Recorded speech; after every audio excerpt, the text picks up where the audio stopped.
Bonjour, bienvenue sur Math en tête, votre podcast de vulgarisation mathématique pour tous. Ça y est, il est là, le mois de décembre. Le froid pointe son nez et nous, à la fenêtre du salon, on a soudainement 10 ans. On regarde le ciel obscur et nuageux et on se prend à espérer voir tomber le premier flocon. C'est lourd en souvenir, un flocon de neige, c'est chargé d'émotions.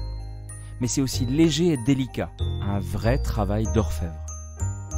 Les avez-vous déjà vraiment observés? Et saviez-vous qu'il y a de véritables mathématiques dans un flocon de neige?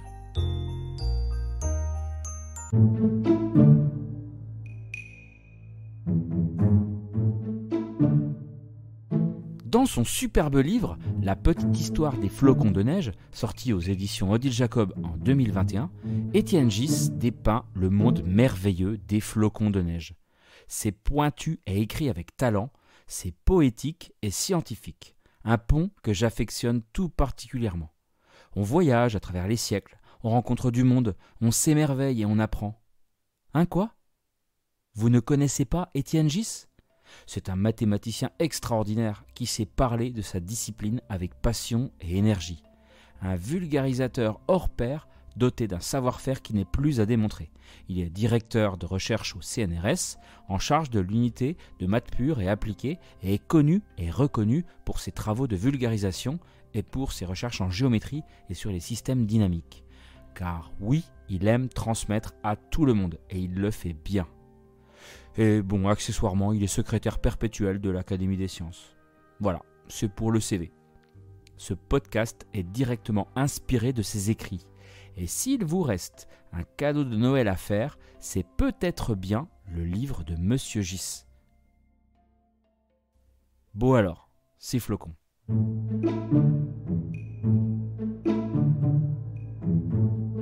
Leur formation déjà. Vous avez tous déjà vu un petit flocon tomber sur le dos de votre main ou sur le pare-brise de la voiture. Mais savez-vous comment il se forme? Leur fabrique est bien évidemment au-dessus de nos têtes, dans les nuages, ça ok. Mais il faut rester humble par rapport à tout ça, car certaines choses nous échappent concernant leur structure. Par exemple, pourquoi sont-ils plats et pas sphériques comme une sorte de virus? Pourquoi ne poussent-ils pas dans toutes les directions, de tous les côtés? Eh ben on ne sait pas. En tout cas, tout part d'un grain de poussière qui se balade au gré des courants d'air de son nuage. Sous basse température, un cristal de glace se constitue autour de cette poussière minuscule. Et la vapeur d'eau dans l'environnement alentour vient s'agglutiner progressivement tout autour du nouvel objet qu'on appelle germe ou embryon dans le jargon. Un bébé flocon quoi, qui commence sa vie. Mais sa croissance se poursuit progressivement, il est loin d'être adulte. Et d'ailleurs, c'est là toute la difficulté de son étude. Il serait arrivé à maturité, on parlerait d'équilibre en thermodynamique, la branche de la physique qui étudie les corps et les phénomènes liés aux échanges de température et aux transformations d'énergie. Mais là, rien n'est à l'équilibre, ce qui rend les modèles prédictifs très complexes. On sait en revanche que cette croissance est intimement liée à l'environnement, température, pression, taux d'humidité, mouvement des courants dans le nuage. Et ce qui est beau, c'est que le flocon est finalement un genre de résumé de cet environnement de naissance. Il porte en lui la mémoire condensée de son parcours et de sa petite histoire personnelle.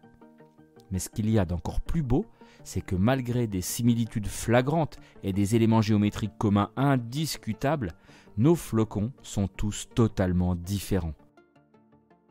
Vous n'en trouverez pas deux identiques.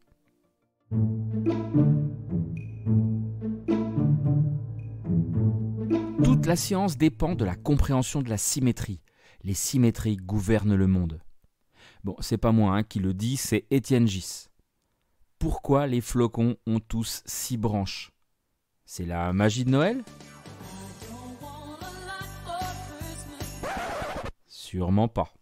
A priori, cette symétrie d'ordre 6 viendrait de la nature atomique du cristal, formée d'un admirable empilement de magnifiques hexagones réguliers. Mais pourquoi ce chiffre 6 qui revient? Eh bien parce qu'on parle d'eau cristallisée et que ladite molécule d'eau présente une structure idéale pour ça. Ces molécules se combinent pour former le plus de liaisons possibles entre elles. En formant des tétraèdres avec 4 d'entre elles, c'est optimal. On obtient des formes hexagonales. Derrière ces trouvailles, il y a des hommes.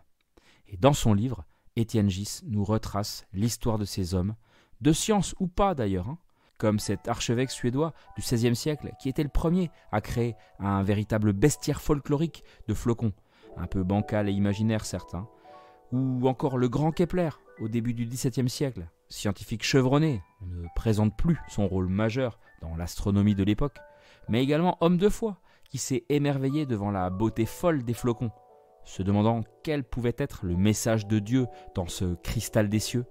Quelles règles régissent cette structure d'une incroyable finesse et complexité? Depuis lors, les scientifiques ont tenté de percer ce mystère.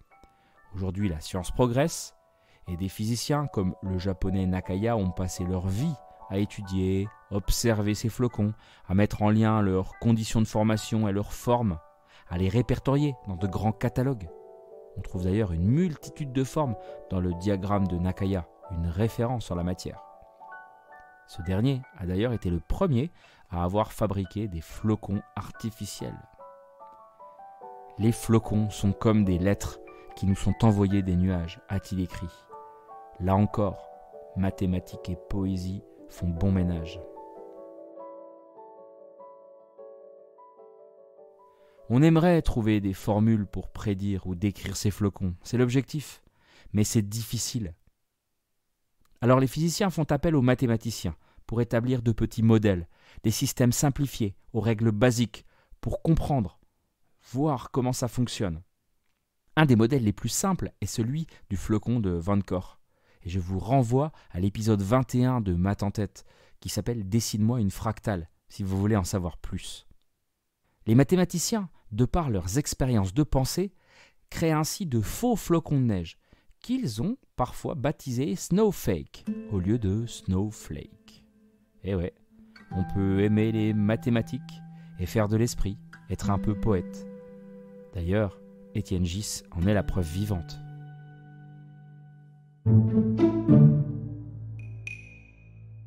Eh bien voilà, merci d'avoir écouté ce podcast jusqu'au bout et merci de votre fidélité. Quoi ? C'est votre premier épisode de Maths en tête ? Bande de petits vénards.